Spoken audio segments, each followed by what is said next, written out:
Durante o século XX, a região noroeste do estado de Mato Grosso, e mais precisamente a região do Vale do Juruena, passou a sofrer com um complexo e intenso processo de multiterritorialização.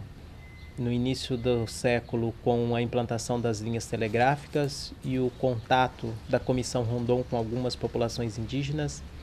Na sequência, nós temos o início do trabalho dos padres jesuítas, que passam a se relacionar com essas populações e passam a estar presentes, a se estabelecer na região. Depois, nós temos a chegada dos seringueiros, dentro da lógica do contexto da Segunda Guerra Mundial e do surgimento do terceiro ciclo da borracha no Brasil.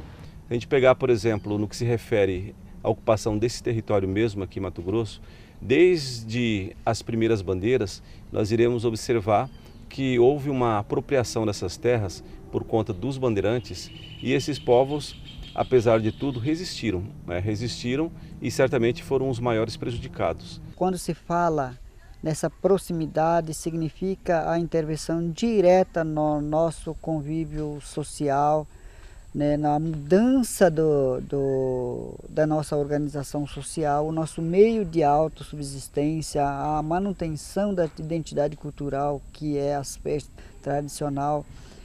E com a colonização, com a chegada da colonização, isso dificultou, nós acabamos ficando dentro apenas de uma determinada região, delimitado por interesses que não era aquilo que a gente queria. O projeto de reocupação da Amazônia, ele se insere num grande projeto político e econômico desenvolvido pelos militares a partir de 1964. Esse projeto foi imposto ao país por meio da ditadura. Ele envolve aspectos externos como Guerra Fria e a preocupação dos militares com o avanço do comunismo sobre o Ocidente e aspectos internos que significam, em síntese, uma reorganização da economia brasileira marcada até aquele momento por um nacionalismo, por uma política voltada mais para a intervenção do Estado. A grande questão que se coloca nesse encontro está relacionado ao território e a tudo que esse território representa. O que ocorre de fato é uma disputa por um determinado território. Território este que tem significados bastante diferentes para esses diferentes sujeitos. Enquanto que para populações indígenas, esse território está relacionado não apenas ao espaço de subsistência, mas principalmente ao espaço de sua cultura, ao espaço de sua religiosidade, ao espaço de suas práticas. Tá? Para as sociedades não indígenas que vêm lutando por esses espaços estão relacionados a uma questão de produção, de sobrevivência, a inserção desses espaços numa lógica da dinâmica capitalista. A gente tem um passado muito triste, né? Muito triste em relação aos acontecimentos que houve pelos massacres de outros povos ocorridos com Cinta Larga, no paralelo 11, e aonde foram dizimados quase que 80% da população. Hoje nós estamos aí com essa nossa área demarcada, né, demolongada, mas mesmo assim a gente não pode dizer que está seguro, né? Então a gente tem que trabalhar mais em cima disso, estar mais organizado, mais atento nessas partes. As políticas são... Hoje se sabe que o governo cada vez ele está querendo acabar com as áreas indígenas. E a gente sempre vem em luta, enfrentando muitas ameaças, né? Não só o cacique, mas quanto quem sai mais para fora, professor, agente de saúde. Nós iremos deparar com um discurso por parte do governo em que dizia a respeito da necessidade de ocupação dessas terras, né? Por conta principalmente desse processo de tomada dessas áreas em que se estabeleceu um discurso que quase sempre desconsiderou as nações indígenas, inclusive falava-se muito na necessidade de ocupar os espaços vazios, quando na realidade essas terras elas já estavam ocupadas há muito tempo, como é do conhecimento de todo, desde a chegada dos europeus, nós temos aí a presença dos povos indígenas que já possuíam também as suas mais diversas culturas E esse é um aspecto bastante interessante para se dizer também. A presença dos jesuítas na região noroeste de Mato Grosso, ela se inicia a partir de 1929, com a criação da prelazia de Diamantino, que foi entregue à vice-província dos jesuítas no Brasil.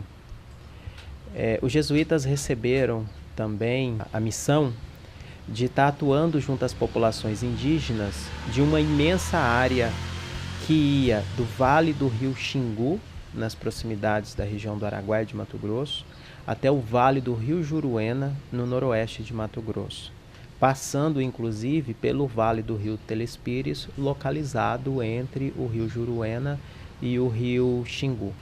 Então, a partir daí, os padres jesuítas começaram um processo de instalação na região, cuja o trabalho missionário estava focado nas populações indígenas.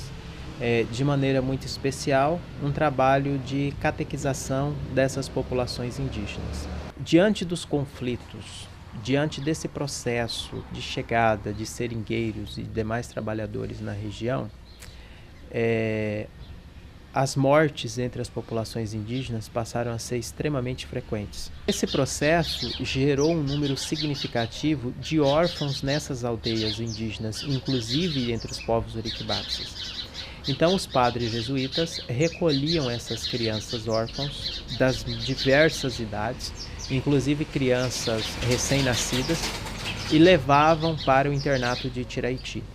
Nesse espaço, essas crianças passavam a ser educadas dentro da lógica da educação jesuítica. A gente não sabia como que era essa situação e a gente acabou vindo, tiraram eu da minha mãe, sem saber para onde eu estava indo. Né? Aí eu sei que foi 7 dias de viagem naqueles barcos, motor 10, 12. Aí chegava à noite, a gente não tinha esse costume de viajar o tempo todo. De vez em quando eu chegava à noite e chorava por causa de minha mãe, né? Aí, mas foi assim mesmo, eu não sabia para onde que eu estava indo. Eu não sabia o que ia ser de mim também.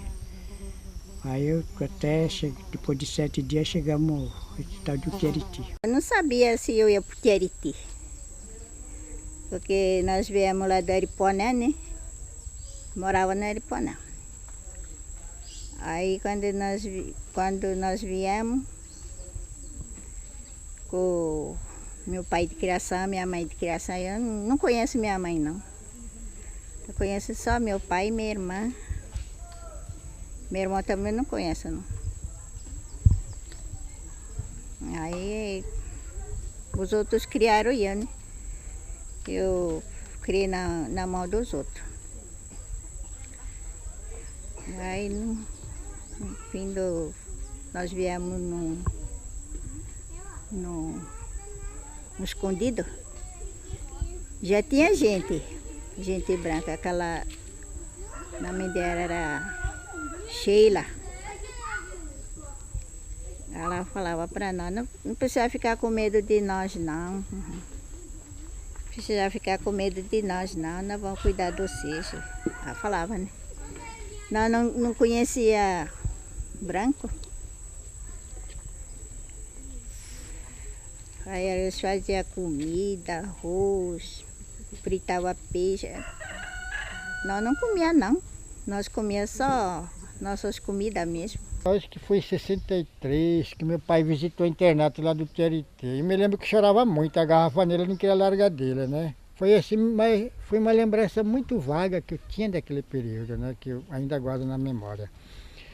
E aí, quando passamos por lá dos mestres, claro, aí tivemos que conviver com, eu acho que me lembro, 5 tribos diferentes, que até então éramos rivais, né? Eram os Iranche, Nambiquara, depois acho que Cinta Larga, os Caiabi, depois a Piacá, eram tudo tribos rivais.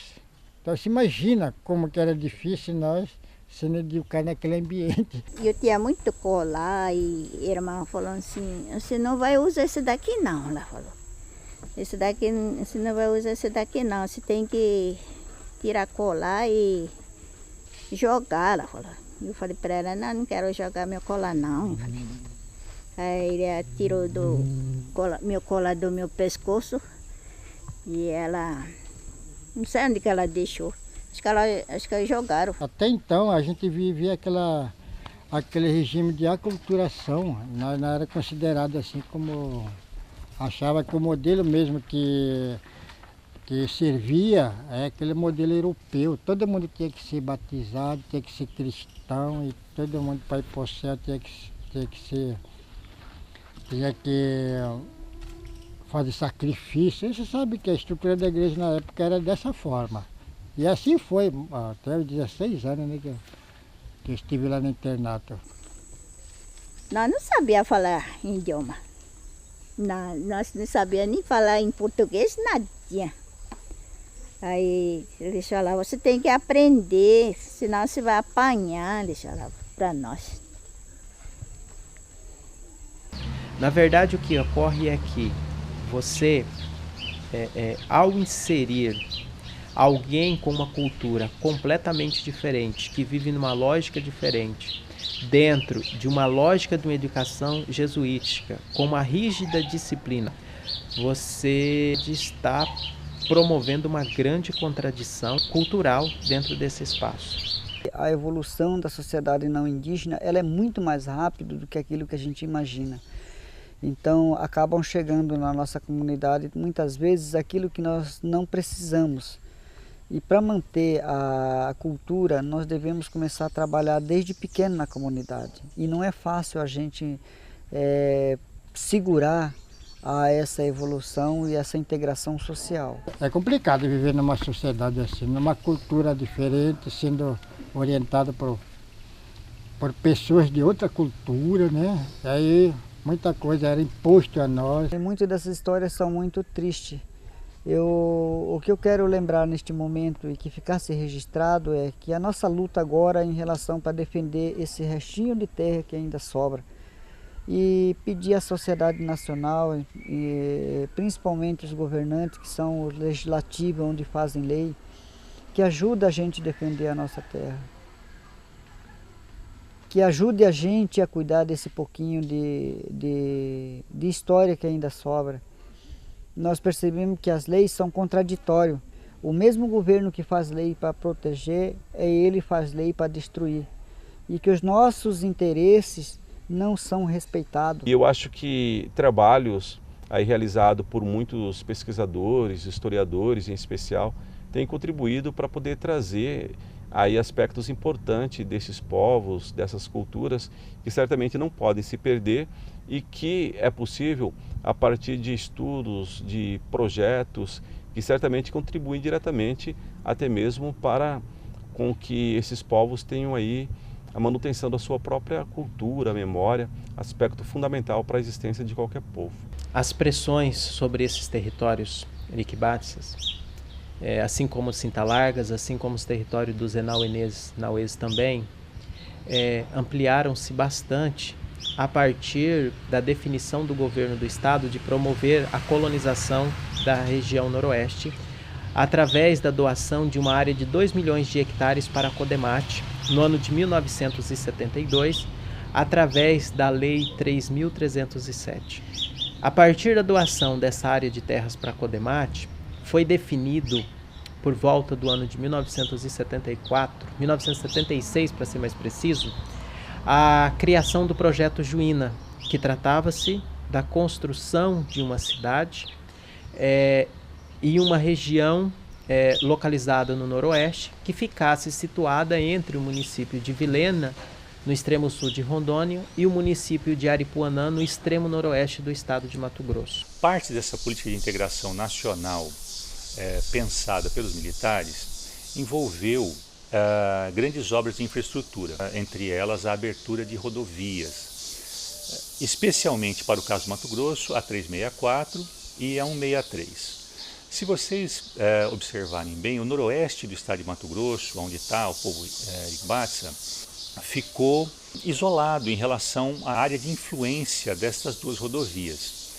Foi aí que entrou a Codemate, a Companhia de Desenvolvimento de Mato Grosso, pensando a reocupação daquela área. A Codemate coube a incumbência de traçar uma rodovia que saía da fronteira entre o Mato Grosso e Rondônia e cruzasse o noroeste em direção a Aripuanã, que era a única capital, a única cidade do Mato Grosso que não tinha acesso terrestre. Com a chegada da colonização da Codemate, isso expulsou os nossos povos para a margem dos rios. Então, a região aqui era habitada aproximadamente até a divisa do Pará, a divisa de Rondônia e do Amazonas e Mato Grosso. Então esse era o nosso grande trajeto de caminhada, de exploração daquela região. Houve também muito índice de exploração de trabalho forçado naquela época, que era um período de derrubada, era um período que era desmatar para poder se ter a lavoura, o pasto. E sem contar que com isso trouxe doença e bebida alcoólica, onde nossos parentes acabaram que acostumando e trazendo isso até dentro da nossa comunidade. Os jovens se envolvendo em questão de droga. E graças a Deus aqui que ainda tem escola dentro da comunidade, que seu filho não precisa sair para fora para estudar. Muitas vezes o pai está preocupado, mas poxa, meu filho está lá na cidade, o que ele está fazendo? Mas em todo caso todo mundo estuda aqui, né? Então isso facilita bastante, os professores são indígenas mesmo, você se viu ali que tudo é indígena. Então isso é o maior orgulho que a gente tem hoje, que nossos professores sendo indígenas. O mais feliz que já tive a todo momento da minha vida é de eu participar de uma reconquista da nossa terra que já estava perdido na mão dos fazendeiros, aonde os nossos guerreiros batalharam, lutaram, mesmo sem conhecer o português, mesmo sem conhecer a escrita, mesmo sem entender o que é a política do homem branco, conquistaram de volta e usando o arco, a borduna e a flecha e toda a sua sabedoria. Eu vejo como bastante positivo discussões que vão de encontro com essa problemática, até porque sabemos que hoje no Brasil a questão relacionada aos povos indígenas é bastante atual e gera ainda debates que infelizmente nem sempre são bem aceitos por parte da sociedade, por conta de verem no índio um invasor, alguém que ocupa aí grandes extensões de terras, nos esquecendo na maioria das vezes que eram eles os donos dessas terras. Quando eu retornei, eu senti assim que eu estava vivendo um retrocesso, porque a gente passou tantos anos lá no internato, mais de 10 anos no internato, sendo preparado para outro mundo, recebendo outra educação, e de repente você voltar para o meio do seu povo. Eu considerava assim que, eu falei, puxa vida, será que estou no meio de um ambiente primitivo de novo? Aí eu entrei em conflito comigo mesmo, né? Mas será que é isso mesmo que eu fui preparado desde criança para depois voltar tudo? Porque, como eu já disse, o nosso modelo a seguir era o mundo do não índio, né? Era ser um advogado, era ser tudo aquilo que, né? E de repente voltar a estacar, quer dizer, na minha visão, na época era estaca zero, né? Que tinha que viver no mato, voltar de uma maneira simples, como era antigamente, né? Isso para mim não era aceitável não, e a gente já não tinha esse isolamento com os mais tradicionais, meus tios, tudo, quase eu não conversava com eles, porque eu achava que aquilo era um retrocesso. Aquilo que se considerava bom, que era a prática da conversão, da catequese, que está naquele espírito da civilização do nativo, muda de orientação. E a igreja passa a considerar um erro, essa prática, e isso reflete diretamente no que acontece em Utiariti. Eu não sabia o que era certo e o que era errado. Eu vivia assim, quase sem identidade, né? Falei, poxa, branco eu não sou. Índio também não sou, porque meu povo está aqui e eu não costumo com o modo de vida deles. Isso para mim foi terrível, sabe? Aí depois de tanto pensar, eu falei, não, mas o tempo vai me mostrar a melhor resposta, porque eu não consigo encontrar mais resposta agora. O que estou conseguindo agora é viver no conflito, dentro de mim mesmo, não com o meu povo. Né? Meu povo, tinha meus tios, todos eles me aceitavam bem, tudo. É eu que não aceitava, né? Devido à educação, tantos anos sendo colocado na cabeça, você passando por uma lavagem cerebral, aquilo era... Agora, de repente, você tem que praticamente me sentir assim, você está sozinho no mundo, cabe a você tomar decisão para você mesmo, ninguém pode responder por você. Então, em 71, aí começou o período da borracha, aí eu encontrava assim no trabalho, na exploração da borracha, porque ainda era o período, uma maneira de... Como a gente viajava muito para Diamantino, Cuiabá, tinha muito contato com jesuítas ainda. Então era uma maneira de extravasar e fugir um pouco da realidade. Mas aí foi um período que, assim, e aos poucos, no meio do meu povo, foi me adaptando com o modo de vida e tudo. Aí fui percebendo que, enxergando devagar que aquilo era minha vida, aquilo era meu povo. No dia que estava acabando o internato, cada um para essa aldeia, aí a irmã falou para nós, agora vocês vão para essa aldeia. Eu estava alegre, ainda bem que eu vou embora. Não vou apanhar mais. Depois as irmãs também vieram junto com nós. Ficaram aqui ainda. Mas eles ficaram bonzinhos aqui. Acho que eles tinham medo de finado do Padre João. E tinha finado Dega também ficava aqui. Sob o argumento de que se está civilizando, modernizando, desenvolvendo, o que se está é reforçando uma matriz econômica que enfatiza a desigualdade, que se utiliza dos recursos naturais, drenando esses recursos para fora do seu espaço e provocando o empobrecimento da população local. Todos esses acontecimentos, esse contexto que gerou todo esse processo de conflitos, de guerras, de epidemias, de perda dessa identidade cultural dessa população, quase tudo está guardado na memória dessas populações, principalmente dos mais antigos.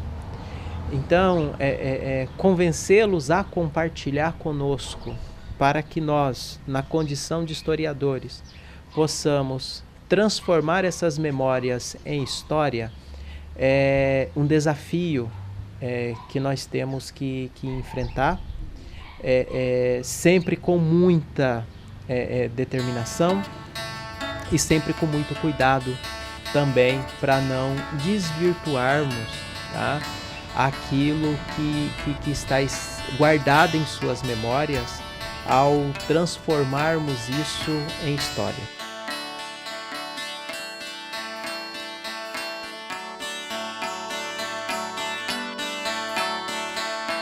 Eu só quero voltar pra casa onde cresci, ver as lajes e as praias que nunca esqueci. Lá no mato as passaradas fazem serenata, juntas cigarras e grilos viram uma festada. Lá no mato as passaradas fazem serenatas, juntas cigarras e grilos viram uma festada.